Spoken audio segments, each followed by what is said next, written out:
And welcome into another episode of Tiger Territory, part of the Foul Territory Network, a Detroit Tigers podcast. I'm Kieran Steckley. With me, as always, the man who ain't got time for Sophie Cunningham's BS. He is Cody. How you doing? Facts. Look, if Ain't you're got from time. somewhere else, you can say that. But if you're in Indianapolis, I just don't think you should be saying that. Come on. Ain't got no time. What we do have time for, Cody, and we are recording this. For the record, we are recording this while the second half of the doubleheader is going on. We are instantly reacting to the Tigers, an historic achievement, like for the franchise, really, having three all-star starters. That would be Gleyber Torres. That would be Riley Greene, and that would be Javi. He's Javi until further notice, Cody. Javi Baez named starters on the American League squad. Man, that's crazy. That is just crazy to think about. Like, we've been doing this podcast since AJ Hinch got to the Tigers, and I went and looked at the 2021 roster earlier today just for some perspective.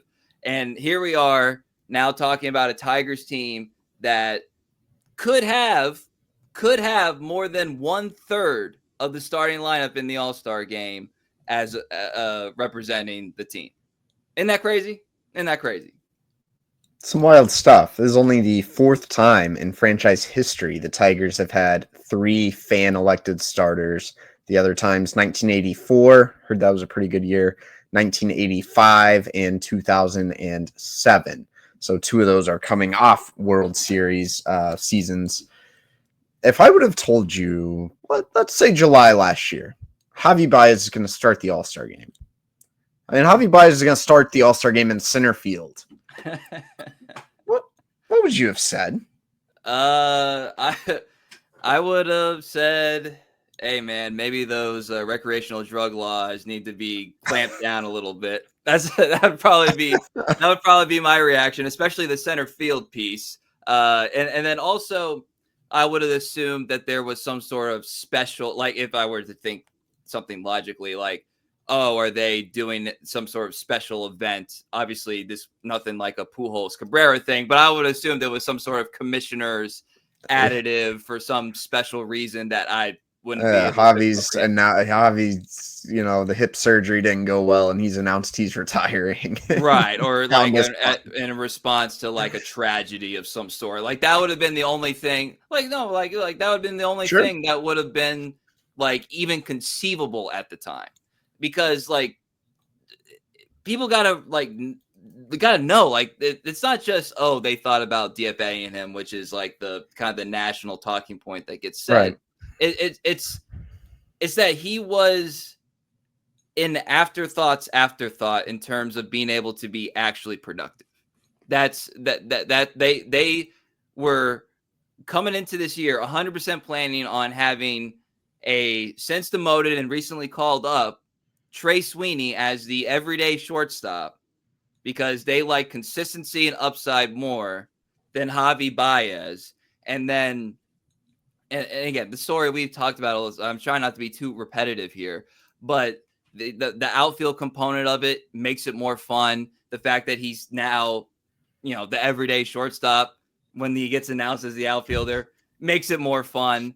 And then, like, I've said over the years, Cody, a lot about like the power, and you have too, about the power of Javi Baez.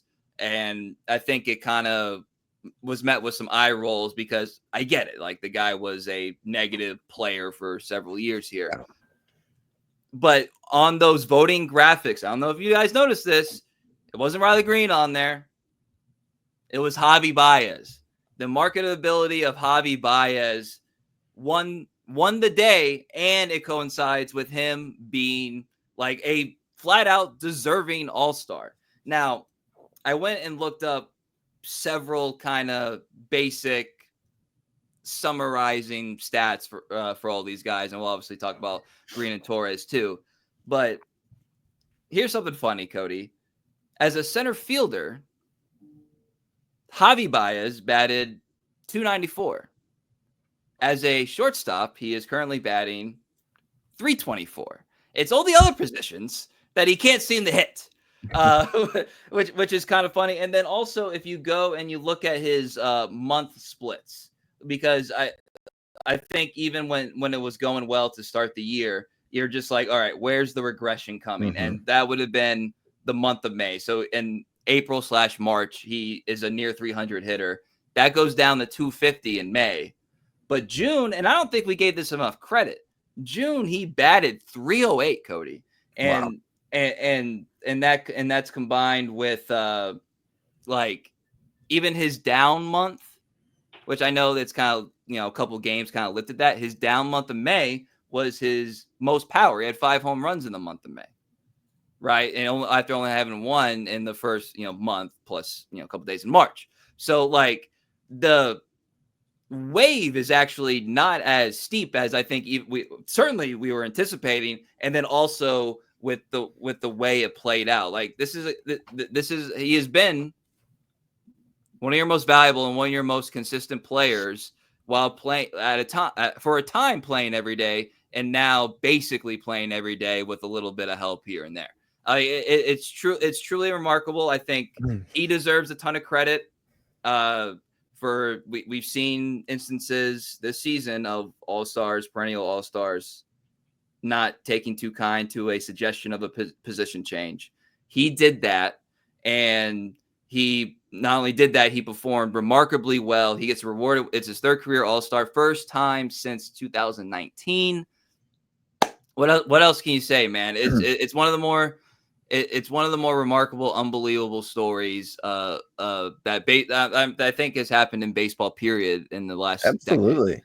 I mean, it's wild, I mean, literally this time a year ago we were saying like, well, the Tigers have the courage to just eat Javi Baez's contract.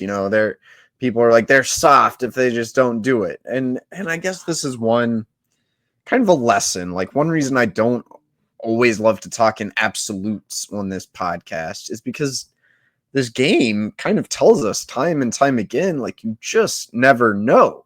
I certainly would not have seen this coming with Javi Baez, but like, I don't know. Sometimes you can't declare a guy can't do this or a guy can't do that. I've been wrong about these things so many times. Now, anytime we talk about a player, it's like, well, the numbers say this, the eye test kind of says this, but you never know. And if it sounds like I talk like that sometimes, this is kind of why. Also, let's look at what the numbers say again, because it's a kind of a fun exercise. Javi Baez resurrected his career. His barrel rate is worse than last season. His average exit velocity is, it was 88.3 last year. It's 88.2 this year. It is worse. His chase rate was 43% last year. It's 41% this year. It's not a whole lot better. His walk rate is worse. You can go look at all these numbers, and it's still kind of hard to explain what in the world Javi Baez is doing. The one thing that does stand out, he started hitting the fastball again. He hit below 200 against fastballs in both 2023 and 2024. Back in his heyday, Javi Baez was a fastball killer. And this year, he's hitting 281. He has a positive run value. He seems able to be on time, and maybe that's impacting how guys are pitching them. He's seeing a little bit like a lower percentage of sliders. Maybe there's something to that.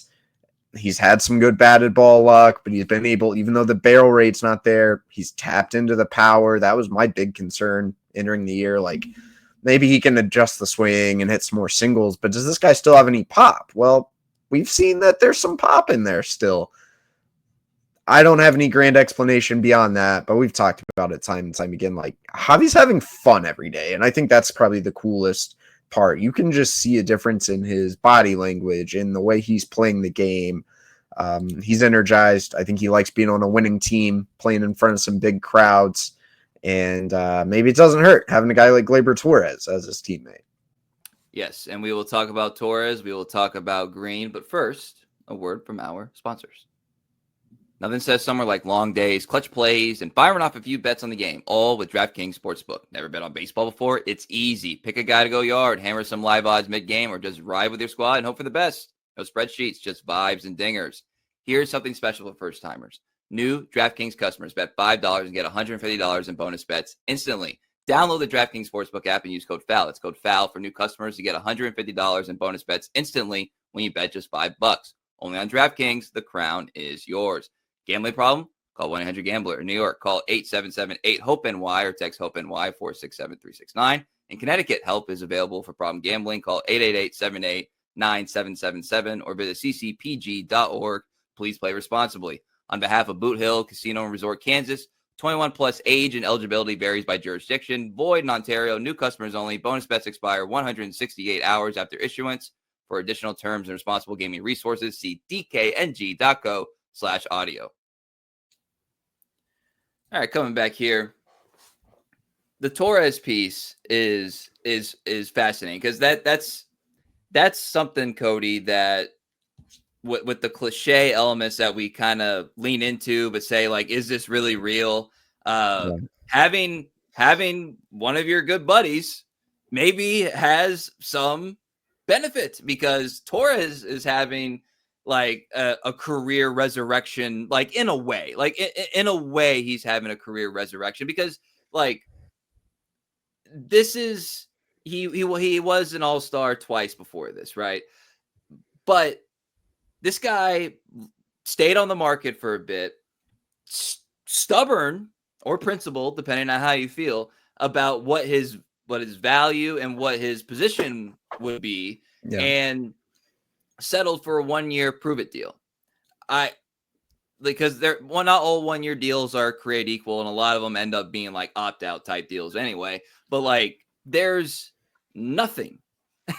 There's not like a lot of precedent for guys that, you know, maybe roll out their options and they're like, okay, I'll go here and just kind of figure it out from there. Starting in the All-Star game. And I'll also say this, I was almost about to have, I thought we were going to have a different tone here because they went to break and then they were like, big upset coming up, American League. And I was like, my God.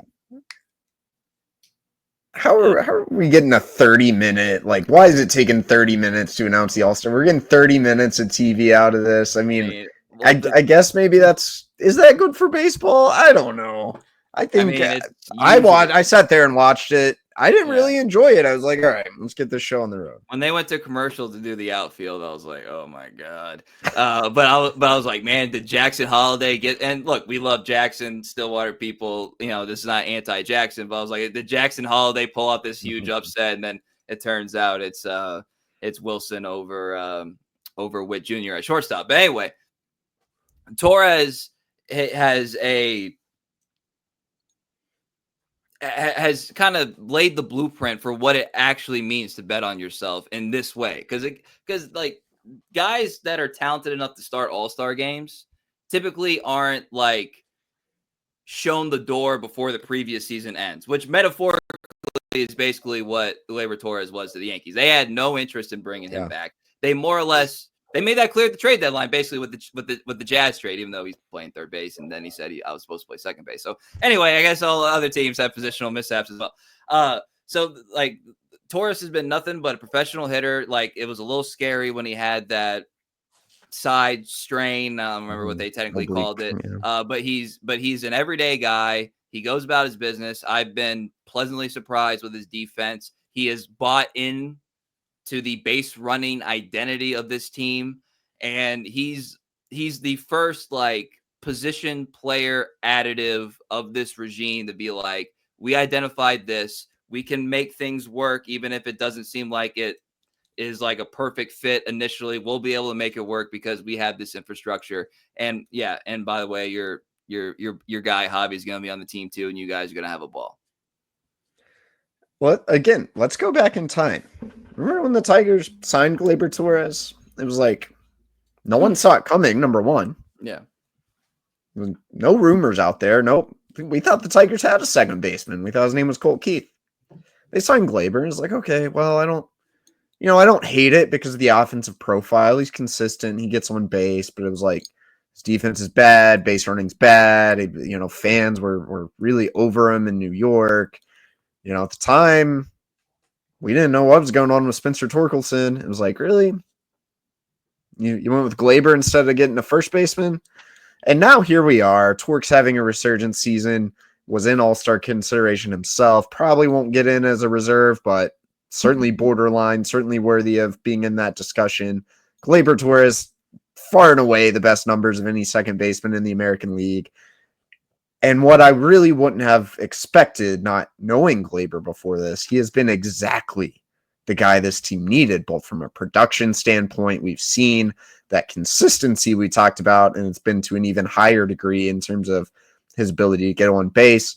And behind the scenes, from all indications, he's just like a consummate professional, been a positive impact on the likes of Javier Baez, other teammates. We hear about how vocal he is in hitters meetings, sharing his experience. He's professional with the media, just like everything I have observed from Gleyber Torres is like the consummate professional, maybe not incredibly outspoken, but you talk about kind of lead by example and kind of that veteran guidance that the Tigers have kind of been searching for a long time. Like Gleyber has exemplified that as well as anyone, better than anyone they have brought in here in the past few years. And of course, he's backed it up with his production on the field. He's been a difference maker to have a right-handed bat atop that order who gets on base at a 380 clip, who has a little power. I kind of just like can't emphasize enough how big of an impact Gleyber Torres has had in multiple facets. So he's very deserving of this. That I'll kind of be fascinated to see where it leads for him next in his career. You know what's funny is there's actually also like kind of a under the into the weeds kind of storyline with his time in the Tigers shortly, because there was a time where, like, even though, like, I assume that the deal was made with the, like, all right, understanding you are second base and second base second and second base third and second base fourth, like, there were people clamoring to get to for the Tigers to do, like, the thing that some franchises do, where it's like, oh yeah, we signed you to. I mean, we just saw it with another franchise. Yeah. We signed you for this, but we're just gonna do this. We're gonna put you at third. There were like people clamoring to put him at third in order to make kind of what they thought at the time was for everything to work. And that's probably a Torres lesson. There is sometimes, like, when you, like, the emotional example would be like, try not to be happier than happy. Where it's like you have a steady hitting, second baseman who excels at this skill set that you value. And it's not like you were plus defensively last year, and it's not like you were plus defensively planning on this year at second base when, we all assumed it was going to be Colt Keith, but which, to his record, he's still obviously working on his defense. And you have you have a happy veteran who has made this impact. It's like maybe it's rather simple.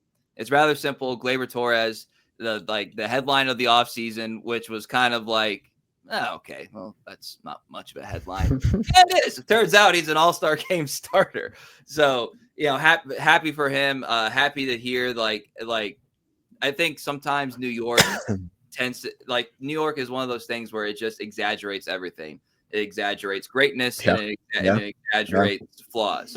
And I think maybe had his career started in another franchise, he would have been more well regarded, throughout his first part of his career. He has this thing in Detroit, and he's the toast of the town when it comes to second sackers in the American League. So really cool for Gleyber Torres, and a feather in the cap to Scott Harris for identifying that, and then AJ for obviously constructing a team and putting guys like him, new guys, not guys that grew up in the system or he inherited, putting them in the best position to succeed.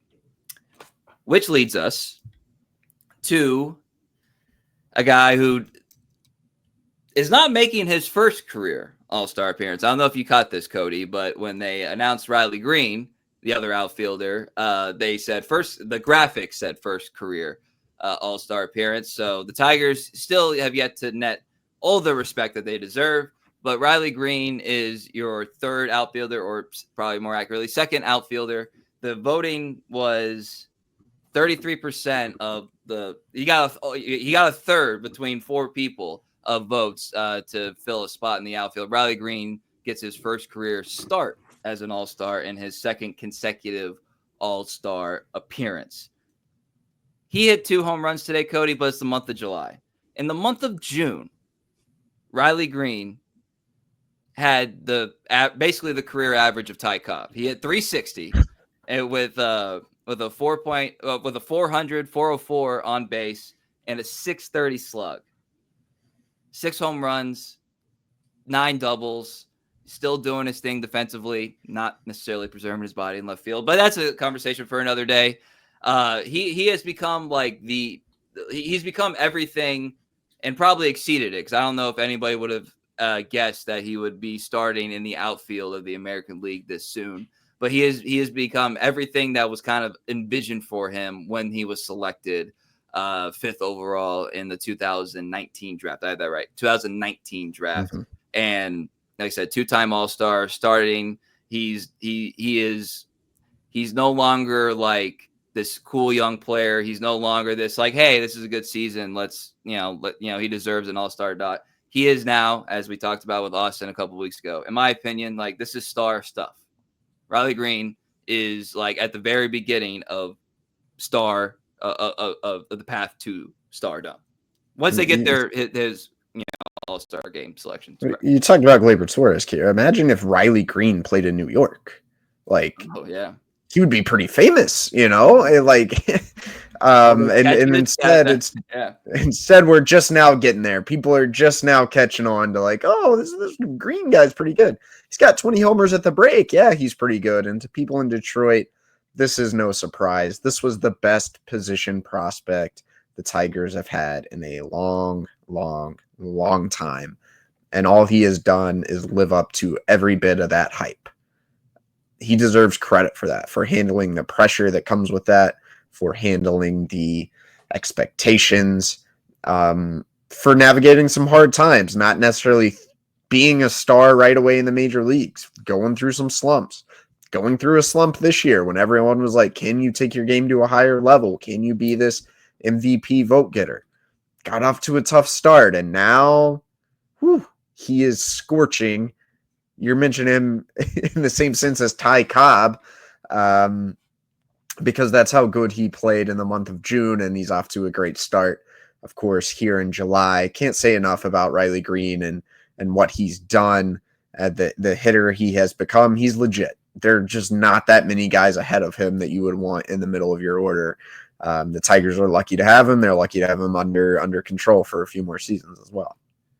So, like, I'm glad you mentioned, like, the pressure of it, because, like, MLB, they're trying to market all their teams, obviously. Like, they're trying to market try to figure out as many stars as they can to promote the game, grow the game, all that stuff. And so, even when the Tigers were not that great of a team, like, if they were going to New York, MLB Network would do a thing, and then they would always have Riley Greene come in. And then Riley Greene has been, like, a media focus since he was drafted. And then his first, spring training, major league spring training invite. And then it's like, all right, he's probably going to make the team. And then he has a stretch fracture in his foot. I remember that. I was in my honeymoon at the Golden Nugget in Vegas when that news broke. Like he's handled everything, adversity, injuries, losing, having to kind of answer for his buddy Torque struggling. And, in a way, like, he's handled everything with grace, enthusiasm. Like there's not really a box in the Riley Greene, like resume that's like unchecked in terms of what you want from a franchise player. Right. And the fact that he's earned this, and what it seems like it's happened so fast, but it has been like accumulating over time. Yeah. And when you take a step back, it makes 100% sense. But like his rise to stardom, like this is why he was drafted. His rise to stardom has perfectly coincided with the Tigers' return to contention. Mm-hmm. First All-Star appearance, get to the playoffs, playoff drought, playoff game drought, and then starter, as the Tigers have, give or take the day. And when you see this or whatever, the best record in baseball, best record in the American League. So it's like these two things have occurred in basically perfect unison. And that's really cool to see, because if you're going to go through a rebuild, you want to see things, you want to see a payoff, and the ultimate payoff is a World Series. But this is a checkpoint payoff as well. So like that's probably one of the more special things about this. And I'll also say this: a little bit of a smile for Alex. I hope he's smiling. I hope he's having a nice whiskey on the rocks, whatever his drink of choice is. I was more of a vodka guy. All right, vodka on the rocks. I hope he's smiling, because the guy that he drafted and a guy that his big free agency move to try to turn around the Tigers. I'm not trying to give him credit, but I hope he's at least smiling a little bit that those two guys are going to be starting in the outfield together in the All-Star game. Kind of wild when you think about it, man. Kind of wild. Super wild. Super wild. All right, we will talk about the other kind of moves happening around the team. Okay, we're not going to react to games yet. We'll do that for Friday's podcast, but we'll talk about some of the other moves that have happened around Tigers Town, metaphorically, not the actual Tigers Town. But first, a word from our sponsors. We're going to take you through the latest card that I pulled in my Arena Club slab pack, AJ. And here it is. I pulled a Jared Jones card. So Jared Jones is going to be out for a minute, but I'm going to hold on to this one for the long term. He was nasty in his rookie season. Agreed. This is a great card to pull. It's going to go up in value once he comes back, because this guy dealt in his rookie season, gets punch outs, he gives the innings. Once he's back, Scott, you're in it for the long term. Don't give up on Jared Jones or this card you got from Marina Club. Yep, there it is. That's how you pull a slab pack card. It's very cool. It's all fancy and digital. You can get it sent to you physically. And if you want to sell it right back to Arena Club, you can do that with their buyback option right away, or you can hold it right now. You can get 20% off your first slab pack or card purchase. Just go to arenaclub.com/FOUL. Use code FOUL. We've been talking about Arena Club all season long because they dominate the hobby. If you buy, sell, trade, collect, go for it. All right, coming back here, I think I would classify these three guys starting the All-Star game as a perfect mixture of fantasy and reality, and then like luck and strategy, and in a lot of different ways. Right now, the reality and the strategy that the Tigers are trying to employ in order to get to the All-Star break with, in as good a shape as they can, which as of recording, they're 12 games up on in the division. They're obviously in a very good spot, but since we last talked, Kerry Carpenter officially on the IL, Sawyer Gipson-Long officially on the IL, and there's been a series of moves: Trey Sweeney, Tyler Owens, Justin Henry Malloy. a lot of moving parts for what is really a celebratory week, but a lot of moving parts for the Tigers. I think you put it perfectly last time, Cody. This is the right move to put Kerry on the IL and just kind of almost in a way put him as a piece on this team, out of sight, out of mind for a couple weeks, and just get that hamstring as right as possible, which is unfortunate because, obviously he got it on a triple. He had a little bit of a hot streak. You thought he was finding his stroke, but the long-term health here, it's just July. You're in a good position in the division. The long-term health here has to take precedent. Yeah, I think it's absolutely the right call. Glad the Tigers, finally took my advice on this one, my expertise, esteemed medical expertise.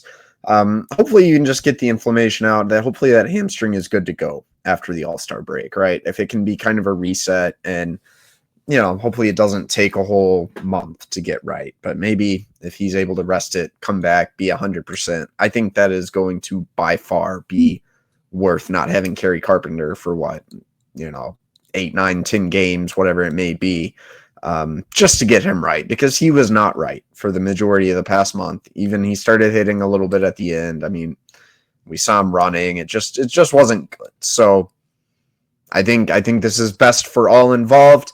As far as the pitching goes, we have a million flying parts. I don't know what's going to happen. I'll be interested to see. Dylan Smith got optioned after the first game of the doubleheader rather than sending Tyler Owens back down. It was a little surprising to me. But we'll see what they do. Dietrich Inns is getting another start here against the Nationals. Reese Olson sounds like he's going to be back for the Cleveland series. So that's actually pretty big. I think makes you feel okay about losing Sawyer Gipson-Long. He's got neck stiffness which sounds unfortunate. Hope it doesn't turn into anything bigger. You never know with, kind of a description like that.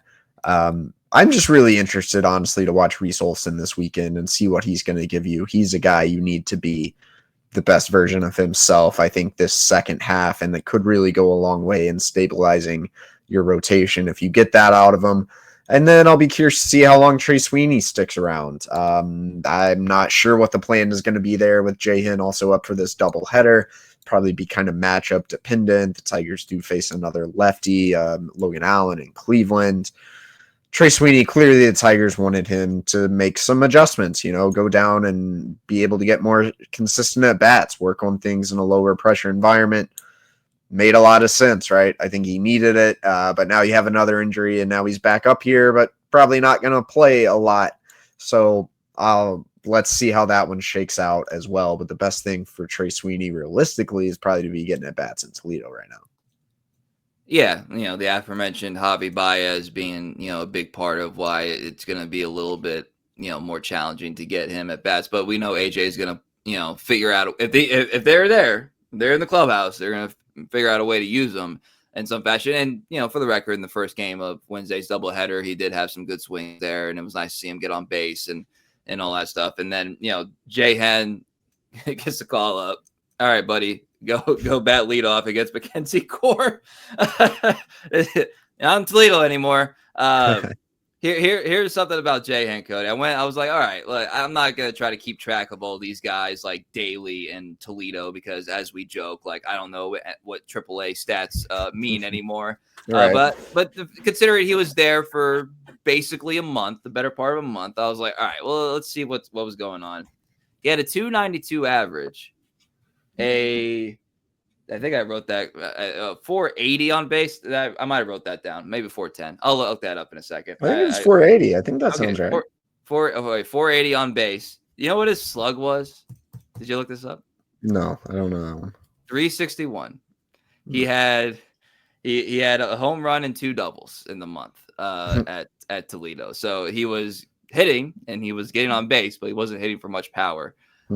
Just for the record, I think Jahan is a guy that I think he has gap power, like at his best, and would like to see him tap into that. Something we haven't really seen this season. But maybe by AJ, this is pure speculation. It might not even be relevant by tomorrow. But like maybe AJ saying like, all right, lefty, we're putting you at the leadoff spot. Just do your at bat thing. And then we'll figure it out from there. And I would like to see him get some more defensive play because I think that's something that's going to be important for him long term in order to have like a more solidified role on this team this season, next season, whatever is the confidence to be able to put him out there in stretches defensively. And by the way, I've always thought he looked fine. Like I don't think I've ever seen him look lost, which is they would not play him so much that like you would thought it would be like, a butcher in right field or whatever. So I think it's not as important, but it's pretty damn important. So I'll be curious to see how the role envisions, but it is nice just in general to see Jahan back up in the bigs. So I mean, Olson, I like that you brought up Olson. Quietly, he's a 1.1 WAR guy this year. Reese Olson's really good, man. I'm having to tell people outside of Detroit, they're like, oh, I was like, no, Reese Olson's a good quality major league pitcher. Like people don't realize that. Yeah. He could be the second best pitcher on this staff if he's at his best. I feel like they've taken their time with getting him back up with I mean, I they feel like but I think he wasn't right for a minute. I think the finger was really bothering him. Yeah, which again, this is all right and fair, but it's like we kept hearing well, he's gonna do the changeup bullpen tomorrow, and that was 2 weeks ago. So they definitely wanted to get him as close to full major league game speed as possible for the reasons that you said. He's a damn good pitcher, and he is as vital as anybody not named Tarek Skubal right now in order for this team to reach its full potential. So yeah, not to be forgotten. Sometimes you always got to remind yourself too, not to be forgotten, Reese Olson. And we get to see Dietrich again, so that'll be fun as well. Whew. All right. Anything else, Cody? I think Gleyber Torres is going to get $100 million, Kieran. That was his goal. That was his stated goal, 100 mil. He's having a great season. We just raved about him for like 5 minutes. I don't think he's going to get 100 mil, though. It's just a little bit of a spotty track. Not spotty, but like you don't fully know year to year what kind of player he's going to be. He is still young, but I'm thinking he's going to get like 360 or something like that. Am I wrong? Think I'm wrong?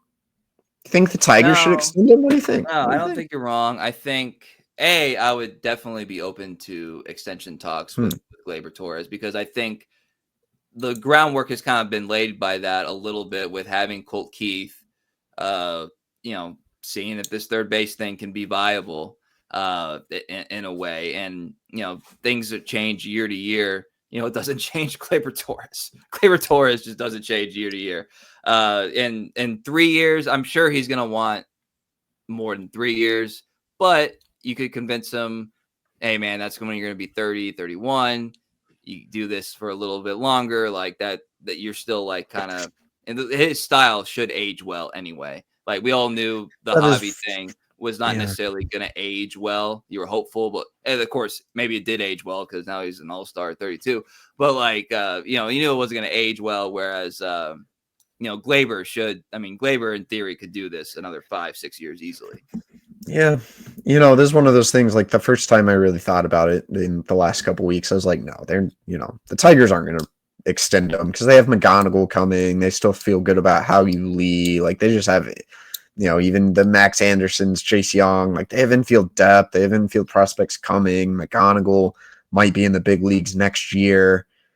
And there's like, I don't know, man. If Colt Keith can actually play third, like we just talked about how he was the right fit. He's been the guy they needed.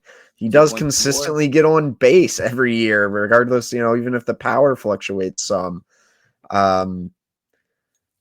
Would they give him 5 years? I think is a little bit more like, I think the bat can age well. The defense, even though eye test wise, it's better than I thought it would be. He's still a negative defender and he's only going to get older and slower.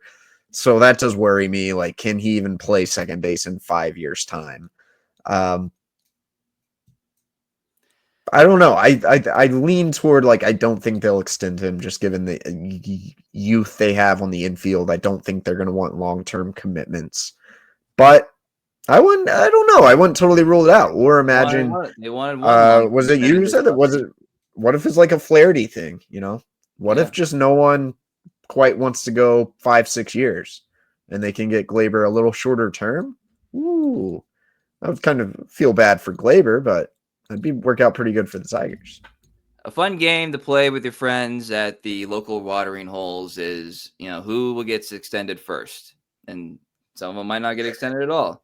And that's your 4 presumably not, your 4 all-star starters for the Tigers. Riley Greene, Gleyber Torres, Javier Baez, you throw that in there for fun, and Tarek Skubal. So have fun with that. That's who gets extended first. That's that you could fill up a whole night with your boys on that one. Could. My mind's already going crazy just thinking of that.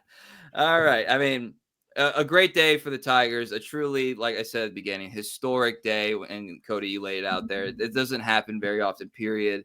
And some of those teams were either great teams or coming off great seasons that the company that they joined right there. And again, you're going to have at least one more all-star, and depending on how it shakes out, could be more as well. So credit to Gleyber, credit to Javi, credit to Riley Greene. Happy for those guys, especially Javi with what he's come through. Riley with, this, first time, then Gleyber, a little bit of a comeback as well. So the comeback Tigers make 3 all-stars starters this year. Crazy to say, even crazier to think, but makes sense when you watch. All right, you can follow us on X, follow me on Twitter at Cody Stavenhagen. I'm at Kieran_Steckley, pod page at Tiger Territory _ YouTube, Instagram, Apple, Spotify, wherever you get your podcasts. You guys know what to do. We appreciate all of you. So for Cody Stavenhagen, I'm Kieran Steckley. Everybody have a great day.